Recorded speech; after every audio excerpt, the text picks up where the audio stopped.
സംസ്ഥാനത്ത് കനത്ത മഴയിൽ വ്യാപക നാശനഷ്ടം. ഇടുക്കിയിലും കോട്ടയത്തും ഉരുൾപൊട്ടി 2 ജില്ലകളിലായി 4 പേർ മരിച്ചു.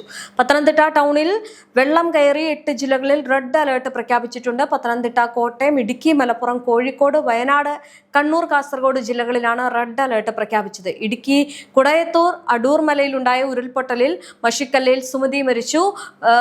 പുലർച്ചെ 2 മണിയോടെ ഉണ്ടായ അതിശക്തമായിട്ടുള്ള ഉരുൾപൊട്ടലിൽ വീട് പൂർണ്ണമായിട്ട് മണ്ണിനടിയിലാവുകയായിരുന്നു.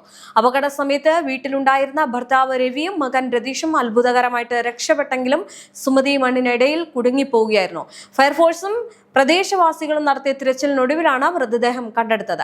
വാഗമൻ കോലാഹലമട്ടിൽ വീടിന് മുകളിലേക്ക് മണ്ണിടിഞ്ഞ് വീണ് വൈക്കം സ്വദേശി പ്രഭാകരൻ നായർ മരിച്ചു. പൂഞ്ഞാർ തെക്കേക്കര പയ്യാനിത്തോട്ടത്തിൽ വീട് ഇടിഞ്ഞു വീണ് മണക്കാട് ജോസഫിൻ ജോണി, ജോസഫിന്റെ മാതാവ് റജീന എന്നിവരും മരിച്ചു. ഉപ്പുതറയിൽ പോലീസ് ജീപ്പിന് മുകളിലേക്ക് മണ്ണിടിഞ്ഞു വീണ് പോലീസുകാർ വാഹനം നിർത്തി ഇറങ്ങിയതിനാൽ ആർക്കും പരിക്കുകളില്ല. പത്തനംതിട്ടയിൽ 2 ഇടത്ത് ഉരുൾപൊട്ടിയതായിട്ട് സൂചനയുണ്ട്. തുമ്പാക്കുളം ജംഗ്ഷനിൽ ചെളിയും മരങ്ങളും വന്നടിഞ്ഞ നിലയിലാണ്. പൊമ്പയാറ്റിൽ വൻതോതിൽ ജലനിരപ്പ് ഉയരുന്ന സാഹചര്യമാണുള്ളത്. മുഴിയാർ അണക്കെട്ടിൽ റെഡ് അലേർട്ട് പ്രഖ്യാപിച്ചു. സീതത്തോട് വീടുകളിൽ വെള്ളം കയറി. വൃഷ്ടി പ്രദേശങ്ങളിൽ മഴ ശക്തമായിട്ടുള്ള സാഹചര്യത്തിൽ തുടരുകയാണ്. മണിയാർ, മുഴിയാർ, കക്കി, ഗവി, കൊച്ചി, പമ്പ ഡാമുകൾ തുറക്കും. തിരുവനന്തപുരം നെയ്യാർ ഡാമിന്റെ ഷട്ടറുകൾ കൂടി ഉയർത്തും. ഡാമിലേക്കുള്ള നീരൊഴുക്ക് വർദ്ധിക്കുന്നതിനാൽ ഡാമിന്റെ 4 ഷട്ടറുകളും 11 മണിക്ക് തുറന്നിരുന്നു. 20 സെന്റിമീറ്റർ ആണ് തുറന്നിരുന്നത്. രാവിലെ 80 സെന്റിമീറ്റർ തുറന്നിരുന്നു. നദിയുടെ ഇരുകരകളിലും താമസിക്കുന്നവർ ജാഗ്രത പുലർത്തണമെന്ന നിർദ്ദേശമുണ്ട്. ഓറഞ്ച് അലേർട്ട് നിലവിലുള്ളതിനാൽ എറണാകുളം ജില്ലയിലെ വിനോദസഞ്ചാര കേന്ദ്രങ്ങൾ അടച്ചിരിക്കുകയാണ്. പൊന്മുടി റോഡിൽ മണ്ണിടിച്ചിലും മഴയും ഉള്ള സാഹചര്യത്തിൽ പൊന്മുടി, കല്ലാർ, മങ്കയം എക്കോ ടൂറിസം സെന്ററുകളും താൽക്കാലികമായിട്ട് അടച്ചു. കാസർഗോഡ്, റാണിപുരം ഉൾപ്പെടെ ഹിൽ സ്റ്റേഷനുകളിലും ജലാശയങ്ങളിലുമായിട്ട് ബന്ധപ്പെട്ട വിനോദ കേന്ദ്രങ്ങളിലും നിയന്ത്രണം ഏർപ്പെടുത്തിയിട്ടുണ്ട്. ശക്തമായിട്ടുള്ള മഴയെ തുടർന്ന് താമരശ്ശേരി ചുരത്തിൽ ഗതാഗത നിയന്ത്രണം ഏർപ്പെടുത്തി. വൈത്തിരി, ലക്കിടി മേഖലകളിൽ കഴിഞ്ഞ 24 മണിക്കൂറിൽ പെയ്ത അതിതീവ്രത മഴയാണ്.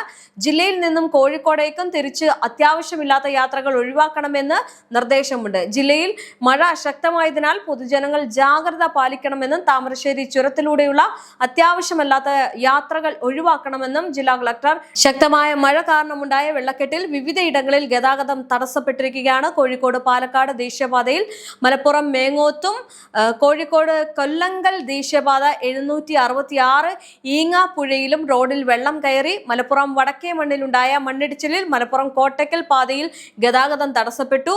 പുലർച്ചെ റോഡിലേക്ക് മണ്ണിടിഞ്ഞു വീഴുകയായിരുന്നു. മണ്ണ് മാറ്റി ഗതാഗതം പുനഃസ്ഥാപിക്കാനുള്ള ശ്രമം തുടരുകയാണ്. മലപ്പുറം ചേലാമ്പ്ര ചേലുപാടത്ത് വീടുകളിൽ വെള്ളം കയറി. 20ഓളം വീടുകളിലാണ് വെള്ളം കയറിയത്.